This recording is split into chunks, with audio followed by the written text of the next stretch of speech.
Hello student, this is Nitish Bandel. I hope you all well. Today we are starting chapter 3rd of class 7th exercise 3.1. Today we are discussing question number 5 and question number 8. So let's start question number 7. Question number 7 जैसे कि आप अपनी screen पर देख सकते हैं, question number 7 में एक आपको टेबल फॉर्म दिया हुआ है, उसमें टीम ए बी सी दिए हुए हैं। इसके अकॉर्डिंग उनके परफॉर्मेंस के अनुसार आपको क्वेश्चन अटेम्प्ट करने हैं। So let us discuss.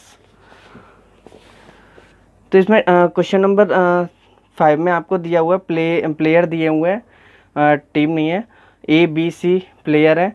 आपको इनके 4 गेम हैं और 4 गेम आपको दिए गए हैं, फर्स्ट सेकंड थर्ड फोर्थ। ठीक है, ये क्वेश्चंस हैं। इनके प्लेयर 1 है, उसमें फर्स्ट गेम में 14 आए हैं, प्लेयर बी के 0 हैं, सी के 8 हैं, फिर ऐसे ही 16। ये इनका ए का स्कोर दिया हुआ है, बी का स्कोर दिया हुआ है, सी का स्कोर दिया हुआ है। इसमें सी वाले में डू नॉट प्ले लिखा हुआ है, मतलब कि तीसरा वाला गेम सी वाले ने नहीं खेला है। आई होप यू अंडरस्टैंड। ये टेबल आपको समझ में आ गई होगी, ईजिली वे में दिया भी हुआ है। So now come to the first question. Find the mean of the determine is average number of the point score per game. इसमें पर गेम मतलब कि हर एक गेम में उसका स्कोर दिया हुआ है। फर्स्ट गेम में 14 है, सेकंड गेम में 16 है, फिर 10 है, फिर 10 है। ठीक है, ये किसका है? ओनली ए का है, तो सिर्फ ए का ही मीन निकालना है। तो आप फर्स्ट वाले का क्या करेंगे, ऐसे लिखेंगे, फर्स्ट मीन ऑफ ए। ठीक है, mean of A formula same, sum of all observation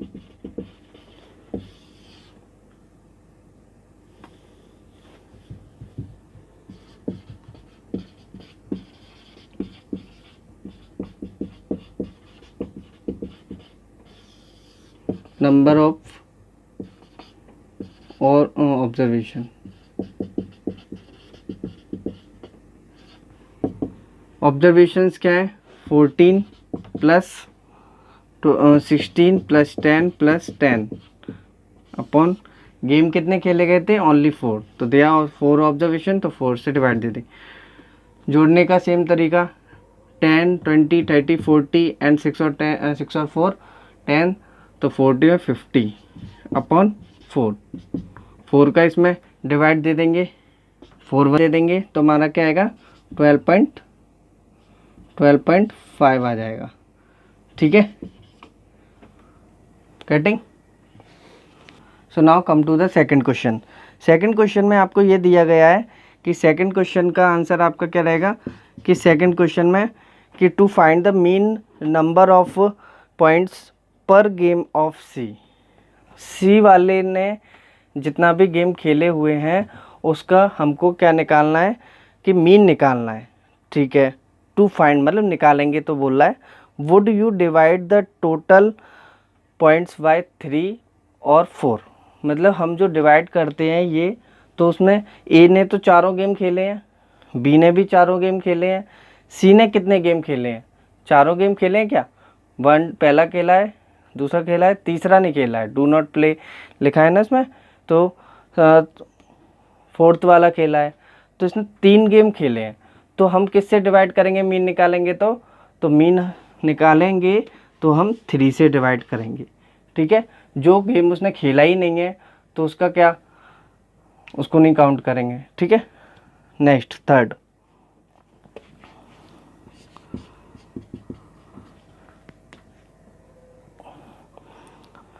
third वाले में सेम मीन निकालना है। बी वाले का क्या मीन आएगा? मतलब बी प्ले करता है, 4 गेम खेलता है, आपको मीन फाइंड करना है। तो मीन फाइंड करना है मीन्स एवरेज फाइंड करना है। ठीक है, mean find. So let's do third. Mean of B का मीन निकाल रहे हैं, स्कोर कर रहे हैं, और हम फार्मूला आप देख रहे होंगे, every question we write the formula. तो फार्मूला कंपलसरी है, आपको लिखना है, ये नंबर गेन कराता है आपको। तो क्या आएगा आपका, उसका क्या है स्कोर क्या है 0 प्लस 8 प्लस 6 प्लस 4 अपॉन 4 से डिवाइड देंगे और जोड़ के क्या आएगा आपका 10 और ये 18 अपॉन 4 और इसका इसमें डिवाइड देंगे तो 2 से काटेंगे 9, 2 और काटेंगे तो इसका आपका 4.5 आएगा। तो 9 अपॉन 2 भी लिख सकते हैं या फिर 4.5 भी लिख सकते हैं। ठीक है, ऐसा ज़रूरी नहीं है कि 4.5 सही है या 9.2 सही है, 18.4 भी सही है। ठीक है, तो मीन आपका पॉइंट डेसिमल में ये है और फ्रैक्शन में आपका ये। Getting? So next question, who is the best performer? Best performer क्या है, कौन है भैया? बेस्ट परफॉर्मर का मतलब क्या होगा कि जो चारों गेम खेल रहा है और चारों गेम से क्या है उसका स्कोर ज़्यादा जा रहा है ओवरऑल करके। तो ए वाले का कितना आ रहा है, बी वाले का कितना आ रहा है, सी वाले का कितना आ रहा है। तो ए वाले का हमारा कितना आ रहा था, 20 समथिंग आ रहा था ना, और बी वाले का 4.5 है, सी वाले का आप फाइंड कर लेंगे तो हमारा ज़्यादा किसका आएगा, ए वाले का आएगा। ठीक है, और हमें परफॉर्मेंस से भी मालूम पड़ रहे हैं सबसे ज़्यादा मार्क्स मतलब सबसे ज़्यादा स्कोर किसने किए हैं, किस प्लेयर ने किए, ए वाले ने किए। ठीक है, तो इस तरीके से हमारा किसका परफॉर्मेंस बेटर है, तो लिख देंगे A is the best performer. So now come to the last questions of exercise 3.1 question number 8 9 we have already done in the previous video. You can watch it. I will give you the link of that video at the last of this video. ठीक है, तो dear students question number 8 कर रहे हैं। अब question number 8 का आपके screen पर दिया हुआ है। क्वेश्चन नंबर 8 को केयरफुली पढ़ लें। So let us do. Question number 8 में लिखा है रेनफॉल हो रही है आपके 7 सिटी में 7 डेज तक। ठीक है, और इसमें सर्टेन वीक मतलब कि 1 वीक इक्वल टू 7 डेज। ठीक है, रिकॉर्ड किया जाता है मंडे को इतना, ट्यूसडे को इतना, वेडनेसडे को इतना, ऐसे। तो रेनफॉल एमएम में बताया जा रहा है कि इतना सेंटीमीटर, फिर इतना, पर वो एमएम में दिया हुआ है, लिखा हुआ ब्रैकेट में, रेनफॉल ब्रैकेट में इन एमएम। तो 0.0 लिखा हुआ है मंडे को, मतलब मंडे को ज़्यादा नहीं हो रही, मतलब 0 ही हो रही है। ठीक है, और ट्यूसडे को 12.2 ऐसे। तो ये डेसिमल में आपको दिया हुआ है। तो इसमें फर्स्ट क्वेश्चन दिया हुआ है रेंज। तो रेंज निकालना है, तो रेंज निकालने के लिए क्या करते हैं, नेम फाइंड आउट द क्या हाईएस्ट। हाईएस्ट क्या अब समझ में नहीं आ रहा है, इसमें हाईएस्ट क्या लिखेंगे, तो हाईएस्ट रेनफॉल ही लिख लेंगे, हाईएस्ट रेनफॉल इन एमएम। तो हाईएस्ट का किस में है, मंडे में, ट्यूसडे में। तो सबसे ज़्यादा 20 है, तो 20.5 ये हाईएस्ट हो जाएगा। फिर lowest rainfall in MM, MM मतलब मिलीमीटर, और ये क्या है 0.0। ठीक है, सबसे कम। रेंज का फॉर्मूला क्या होता है, हाईएस्ट माइनस लोएस्ट। तो highest rainfall minus lowest rainfall. Highest कितना है 20.5, लोएस्ट कितना है 0.0। तो same 20.5 is your range. Getting? This is our first. Second question में क्या दिया हुआ है कि मीन निकालना है। मीन निकालना है, तो मीन निकालने का formula same, sum of all observation. I hope you have remembered this formula.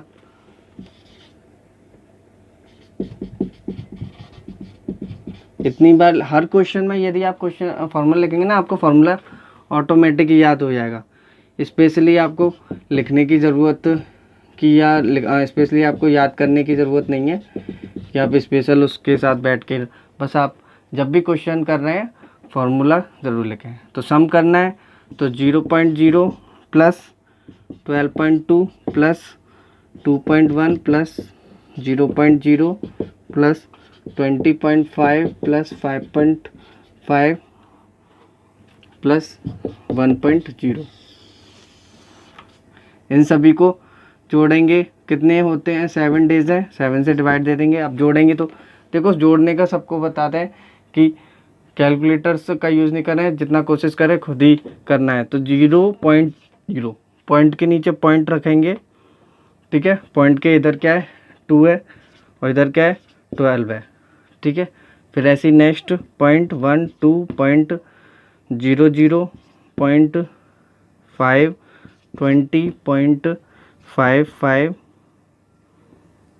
फिर पॉइंट लास्ट 1, ऐसे जो पॉइंट के नीचे पॉइंट होना चाहिए, और इनको हम जोड़ देंगे तो क्या आएगा, 2, 3, 8, 8, ये 18, कैरी 1, और ये 2, 2, 4, 5, 5, 10, 1, 1 एंड 4, तो 41.8 अपॉन 7, 7 से इसका डिवाइड दे देंगे, तो 7 से इसका डिवाइड दे देंगे,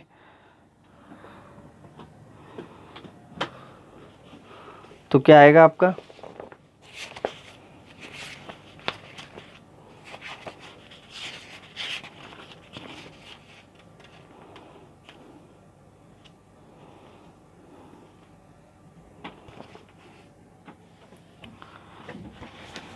तो 7 का इससे डिवाइड दे देंगे तो क्या आएगा, 5.9, 7, 5 का क्या होता है 35, 6 बचेगा, तो 6 बचेगा, तो 9 जा 63, मतलब कंप्लीट सॉल्व नहीं होएगा, तो पॉइंट लगा देंगे, पर 7.9 ही एक डेसिमल तक बहुत है।